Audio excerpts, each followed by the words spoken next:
Welcome to the Ducks Unlimited podcast, the only podcast about all things waterfowl. From hunting insights to science-based discussions about ducks, geese, and issues affecting waterfowl and wetlands conservation in North America. We bring the resource to you. The DU Podcast with your host, Chris Jennings.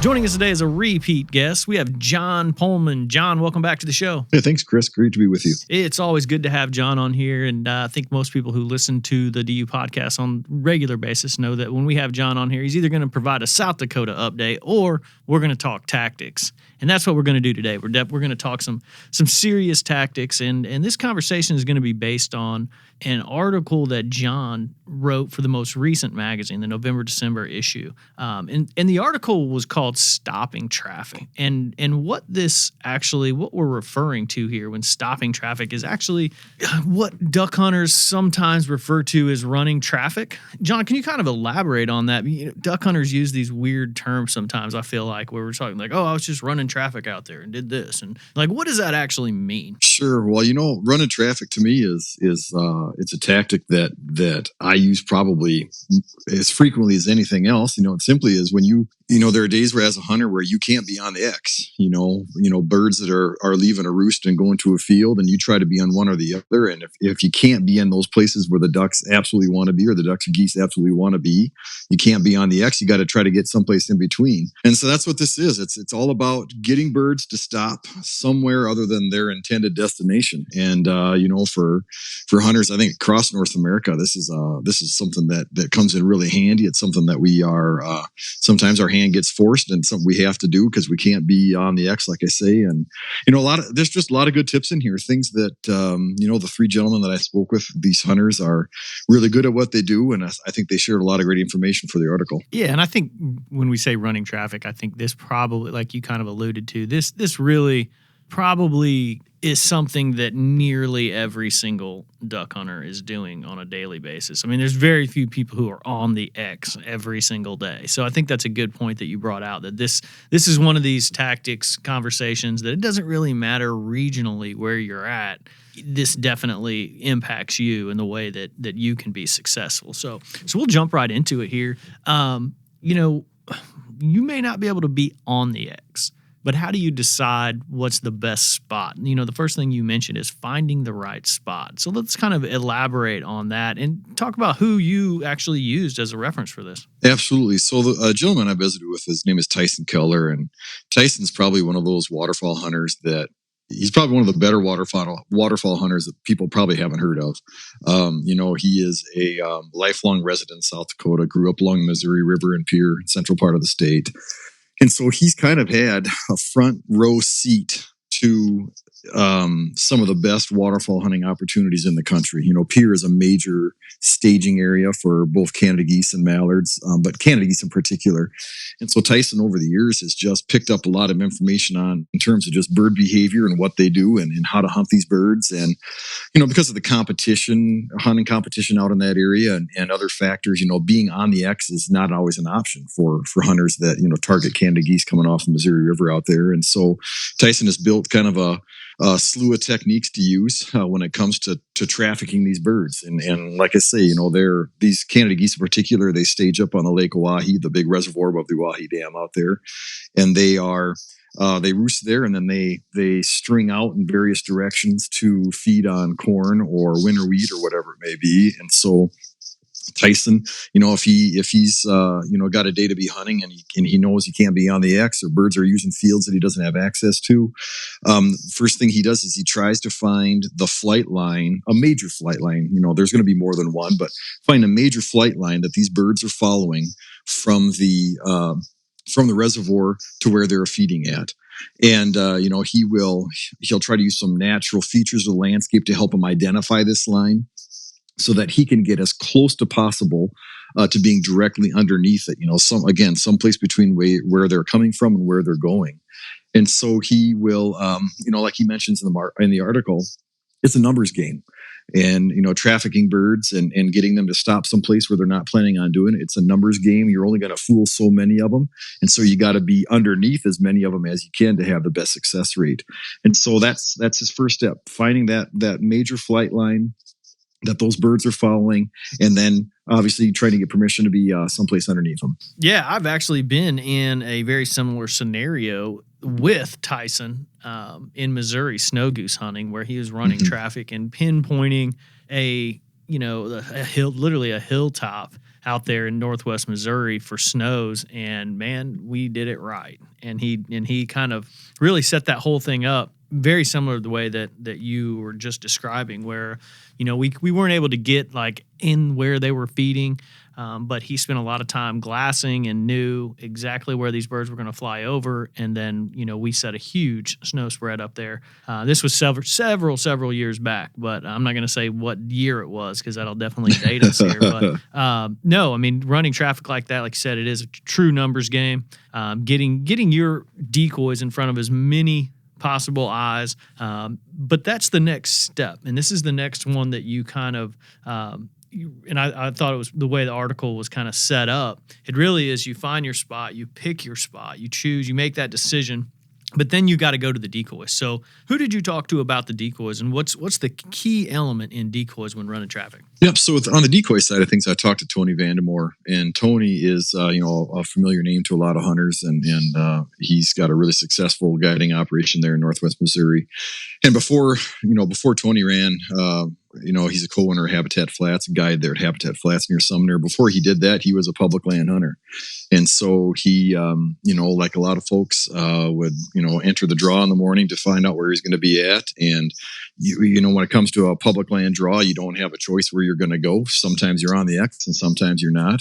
And so what they discovered is that they had to try to find a way to stand out from everybody else when they were, if they were going to be in a spot that wasn't necessarily holding birds.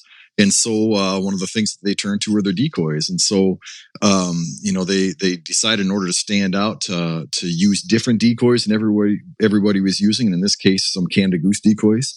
And, the larger size and the colors are enough to get the attention of birds that are flying nearby. And, that's something to this day that he still uses at Habitat Flats.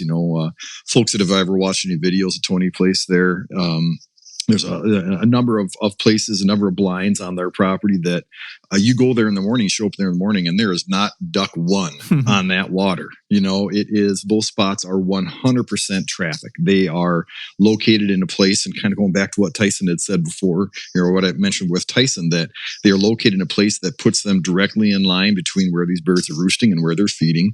And then they are, Tony uses these a mix of Mallard and Canada Goose decoys to visibly get the attention of birds that are passing by. And so it is something I've seen firsthand. Any hunter that's been on those places has seen firsthand how effective that is, using that oversized decoy to just provide that extra edge in terms of visibility to get their attention. And again too, like I mentioned before, it's different. It's different than what other hunters are using, and that is always a great tip to remember, to keep in mind when you're talking about waterfowl that are in a pressured area or it's late in the season, doing something different to help you stand out. And in terms of running traffic for Tony, that's exactly what he does. Yeah, and just to clarify, for some of our listeners who are trying to envision this, he's not targeting Canada geese at all. I mean, no, sir. Yeah, I mean, it is a Mallard spread with Canada geese. And the idea of this, I've talked to several different people who do this in different ways. And it doesn't necessarily have to be Canada geese, like Kelly Powers in West Tennessee. He's using oversized black ducks. He puts those in his spread to really add that next level of visibility. And you can do this with maybe it's just pintails, like a big wad of pintails out there. We do that in Arkansas quite a bit in these rice fields, because you got to think around there's a blind just about every 200 yards around some areas in Arkansas, and everyone's got their spread out there, but you have to do something just a little bit different. And we're using either full body or floater pintails that are just super bright white, not even using any Mallard decoys, and really trying to create that extra visibility for ducks that are just really passing by. I mean, we're targeting those literally traffic, what we're talking about. But what's the next step for Tony? He mentions motion. Yeah, absolutely. So, motion is, anybody that's spent time in a duck blind knows that having motion in your decoys is really important. And, Tony uses motion, and whether it's whether he is on the water with spinning wing decoys or jerk string, or even I know other folks too when they're out in the field using a flag, but he'll use motion just like he would a duck call. At a distance, he's going to be aggressive with it. A lot of motion to get their attention, then tone it back down when birds get in close. But it's an essential tool for him. And I know, like I mentioned, jerk string, spinning wing decoys, they use a lot of ice eaters too, just to kind of create motion, a ripple on the water. But like I say, he'll use it as a call. The further away they are, the more that he's going to use. And as they get closer, he'll tone it down. Yeah, and I think that's, pretty much everybody out there knows that motion is key. But sometimes doing something that you wouldn't really think about, like even flagging, flagging for ducks is not really common, but if you're flagging a goose flag out there, like maybe a Canada goose flag, something like that, or down here, people are using snow goose flags for specks even, and just adding some layer of motion to that decoy spread gives you an advantage over the next guy. Exactly. And again, it goes back to point number one, which is that these birds are, they are not planning on stopping where you're setting up at. And so doing what you can to get their attention, doing something different, whether that's the type or size of decoys, the motion that you're using, you have to do something to get their attention and get them close to you so that you have a chance to, whether through calling or whatever it may be, to get them to finish. But you got to think outside the box when it comes to trafficking birds, because again, you're trying to get them to do something that they weren't planning on doing on that day. Yeah. And we have the next element to running traffic, and really just overall, it's like we're going through the steps here of setting up, a basic day of duck hunting. You're planning, you set your decoys, you're finding your spot, you're setting your decoys, and then, the next step is calling. So kind of talk about how calling plays a factor here. Sure. I spoke with Paul O'Donnell, and Paul hunts out on the Chesapeake Bay out in Maryland. And, he hunts different situations out there, whether it's tidal creeks or cornfields or any of the different situations you can find in that area. And calling is a really important part of his game. Again, that's an area where you've got a good concentration of birds that stage historically. Chesapeake Bay is a famed destination for waterfowl and waterfowl hunters, but you're not always able to be on the X. I've hunted out there a couple of times, and in both cases, we were in situations where we weren't hunting where the birds planned on being. You're running traffic and trying to get their attention. And Paul uses calling. I mean, that's a big thing for him, and he calls for attention. I think that's the subhead that I use in the article, is that he uses his calling, whether it's Canada geese or ducks, to get their attention and to try to convince them to come down. But it's not always being big either, though, too. He mentions in the article that, initially you maybe have to get really aggressive with the calling, but you can't be afraid to tone it down either as they get closer. And that all comes down to reading what the birds, how they're reacting to what you're doing. And that's, again, it's kind of similar with the motion that Vandemore mentioned earlier, too, that, watching birds' reaction to what you're doing. And as they're trying to finish, if they want to be called all the way down the water, that's what you do. But if they're showing you that that's not what they want to hear, that you gotta tone things back and soften things up a little bit. But again, he uses that calling to get their attention, make sure that they see the decoys, and gives them a fighting chance to finish those birds that are running by. Yeah, I always laugh when we talk to some of these guys, and I did an article on running traffic on early season Canadas in July or August, of this year. And I talked to Field Hudnall, and we were just kind of talking about how he calls at some of these birds. It's a very similar situation that you described with Tyson, but these birds are like coming off the Ohio River into these freshly cut ag fields. And Field, one of his big tips that I really kind of chuckled at, because he's a world champion goose caller. If anybody can call a goose in, it's going to be a world champion goose caller. But he's like, yeah, man, he's like, I don't even call at them. And I'm like, what? And he's like, yeah. He's like, if they're coming right in and they're doing it, he's like, some of these birds, if he's in the right spot and he's got his decoys set right, I mean, he's willing to get aggressive on the call, and he will. But he said normally, he's like, we don't even touch our calls. He's like, they're relying entirely on these big goose spreads and really drawing these birds out of that flight line into their field with literally no calling at all. So, that's one thing for hunters to keep in mind, is you can be really aggressive, you can be really loud and kind of drum up business, as a buddy of mine that I hunt with always says when he's just blowing on his call. you can do that. You can take that approach, or you can go all the way to the opposite side where you just don't even touch the call. Yeah, absolutely. And I guess Paul mentions in the article too, just in terms of being aggressive, that in terms of selecting the calls that you use for that day too, that's something to keep in mind. A finishing style call or something that you can blow real softly on is important. But if you are trying to be aggressive with these birds, you may want to have a call, whether it's a short reed goose call or a duck call that can make that big aggressive sound. And so that's just something to keep in mind too, that if you're going to be working birds, trafficking birds, you're going to have to get birds' attention at a distance to make sure you have the right call in your lander to be able to do that job. One of the next steps here in running traffic is the hide. Basically, what kind of blind, what kind of field material, what kind, how can you stay away from being seen by these high flying birds and probably large numbers of them? And how did you go about this approach? I mean, were you just asking like, hey, how do you hide in these fields? Or were you, did you go into this kind of thinking you knew what like either Tyson or Tony or somebody was going to say? When you think about putting together a hunt, and when I was thinking about this article, those are the three things that, the scouting, finding the place to be, the decoys and the calling.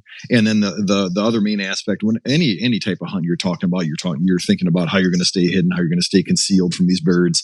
And, something that Tyson said when I was visiting with him, and has a great line, I think it's the subhead in the article, which is no hide, no hunt. And that's something that goes into his planning for every hunt, whether he's on the X or not. But it's even more, I think, more important when you are, trying to traffic birds, because you don't want to give them a single reason to doubt, a single reason to get, to be weary about what's going on. And so, concealment is something that, that all three of them agreed on is really important. And it is something, Tyson on the scouting side of things, he takes into consideration when he is trying to pick a field, to select a field to hunt, is that, does it have a place where I can hide the hunters? And so he will look for, whether it's a fence row that's got some cover on it where he can put an A-frame, or it's a cornfield he'll look for maybe some taller stalks, maybe where the combine was turning around and the header picked up a little bit on the combine and it left some taller stalks where he could hide some layout blinds in the field. Depressions in the field, anywhere where you can kind of break up the outline of the blind. He's going to take those things into consideration when he picks that location in order to help stay concealed. And Tony, he mentioned this is something he's told me a number of times. And if you hunt there in those permanent blinds that they have, you'll notice how meticulous they are about keeping them covered. He is constantly rebrushing the blinds throughout the course of the year. They keep big slash piles behind the blinds so they can do just that. Because every time somebody rises up out of the blind to shoot, or hunters that are leaning out of the blind to look at what's going on around them, dogs getting in and out of the blind, stuff like that. That the cover that you have on those blinds, there's wear and tear to that, like there is anything else. And so constantly re-adding brush to keep that blind concealed, especially those black holes on those permanent blinds, the openings where the hunters pop up, just really important. And then Paul O'Donnell, the thing that he mentioned was that he tries to, if he's hunting a hedgerow, he's going to use cover from that exact area. If he's hunting a cornfield, he's going to hunt cover from that exact field in order to keep things looking natural and consistent with what is already out there. You can add a base layer if you have an A-frame blind or layout blinds, adding a base layer of fast grass or something like that, so that you don't have to completely grass out your blind every single time.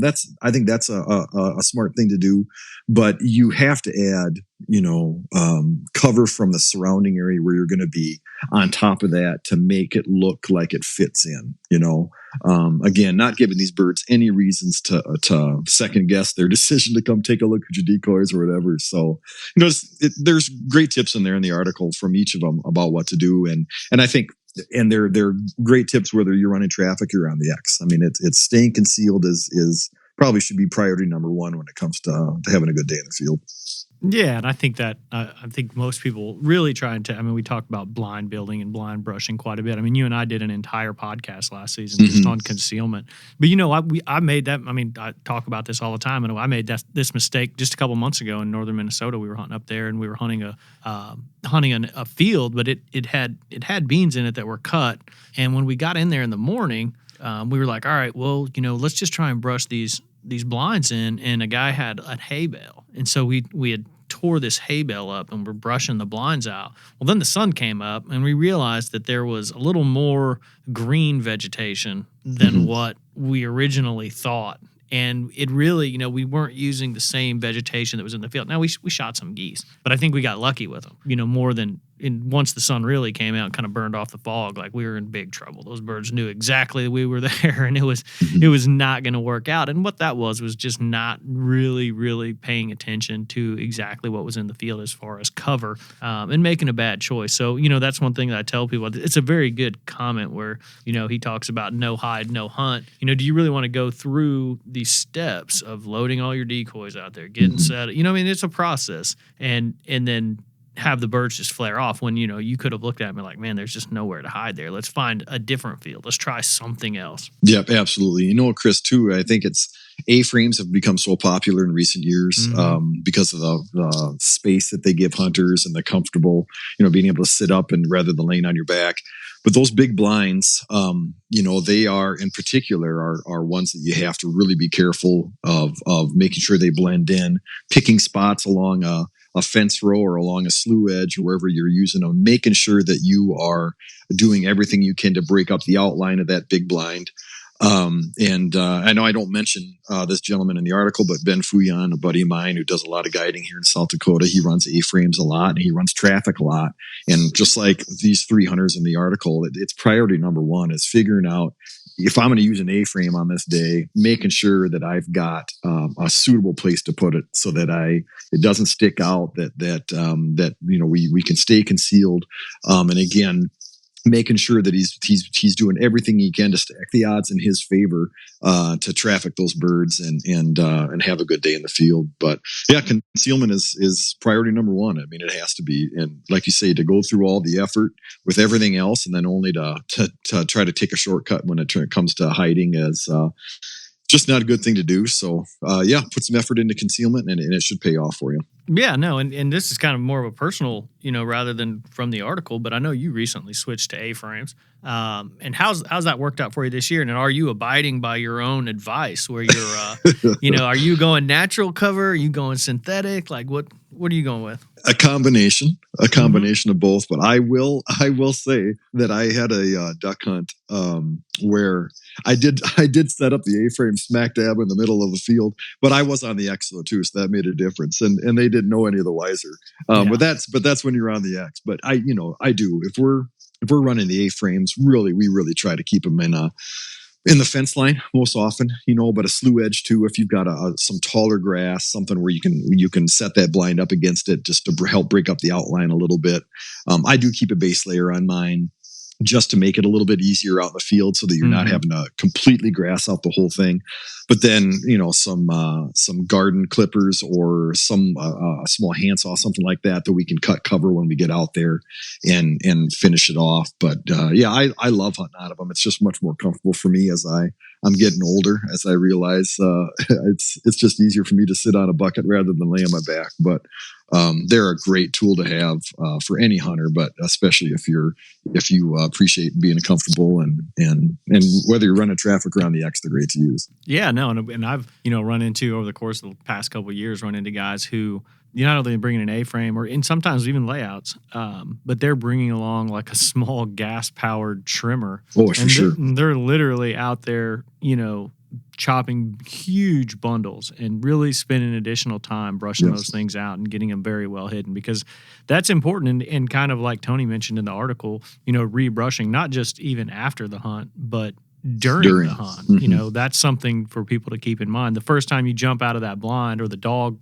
runs up to the front of it or, whatever happens, all that brush is coming off. And so, taking 5 minutes out of your morning hunt to spend additional time with concealment is probably something that sets apart the people who are really successful on a consistent basis. Absolutely, 100%. Yeah, guys that I see, whether it's Tony or Ben or the other people that I hunt with, that when they after the if they've had birds come in and the dogs are out fetching birds and they've got a little break in the action, that's what they do. They go grab a hand of brush and they start stuffing stuff in, brushing around the blind.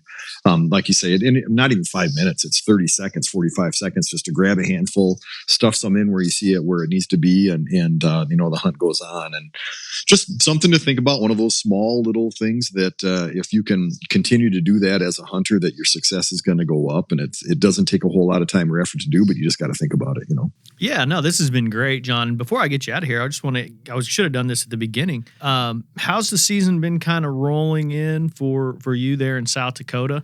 Keep in mind that where this recording date is November 29th, so we're creeping into December. But, how's your duck season been so far? Sure. Our regular duck season here in South Dakota ends in about a week. And then we have some extended seasons along the Missouri River and out west. Early season was good. I think we had decent duck production in South Dakota, like we had mentioned before, earlier in the year. Just we had the moisture here that other places didn't, where we had some decent local production. Gray ducks were a staple. Widgeon, gaddies, green-winged teal. They made hunting a lot better than it probably that it was in some places. It just seemed like we had really good numbers of those birds early, which was unusual. And then that November Veterans Day storm that kind of locked up Canada, cleared out portions of North Dakota. We saw a really good influx of birds. Snow geese, Canada geese, mallards. And I'll be honest, I thought that we were going to lose more than we did. There were some teen low overnights in the teens for temperatures where I thought we were going to lose a lot more open water. And we've lost a lot of small stuff, but the big water basically is still wide open. Yeah. And so I think birds are hanging out here a little bit longer than I expected them to. But overall, I think, it's been a good year. I think that in terms of harvest and things like that, I think hunters, myself or whomever, other people that I know have had a good year. And right now it's up to Mother Nature to see how long these birds are going to hang out here and see how many more opportunities we're going to have. But all things considered, I don't think we have any complaints here in South Dakota. No, that's awesome. And it's just kind of shocked me, and I realized this, but it shocked me when you said you got a week left in your regular season. It sends me into panic mode down here because we get so amped up for it all year long, and then we get duck season and it opens, and then I'm just like, oh my gosh, it's gonna end. It's gonna end soon. And so I really, that's when I start kind of panicking to get my time in and spend some additional time outside. And really, just hearing you say that, it kind of sent a shock. I was like, oh no. You mentioned go ahead. Well, I'm sorry. I was just gonna say it's amazing how fast the season goes. And so, yeah, you got to make use of the days that you have. And then because the off season will be here before we know it. So, yeah. And you probably spent some time chasing pheasants too, right? Absolutely. Yeah. We've had, with the drought, bird numbers in terms of pheasants were kind of up in the air what we were going to have. But what we've discovered is that those areas that had decent moisture, where they've got good habitat on the ground, bird numbers are pretty good. And then with the emergency haying that they did on the Conservation Reserve Program acres, it's kind of concentrated pheasants a little bit. So again, if you've got areas that have some decent habitat, I think you're running into fairly decent bird numbers. And so that season for us goes until the end of January. So we've got a little bit of time there to play around. And I wouldn't mind having a few inches of snow on the ground to finish off the pheasant season. I'm guessing some duck hunters down south wouldn't mind if we get some snow up here too. So yeah, about 14 inches, John. That's what you got. Well, let's meet halfway. I'm only 7. saying that. that. I'm only saying that for the habitat, John.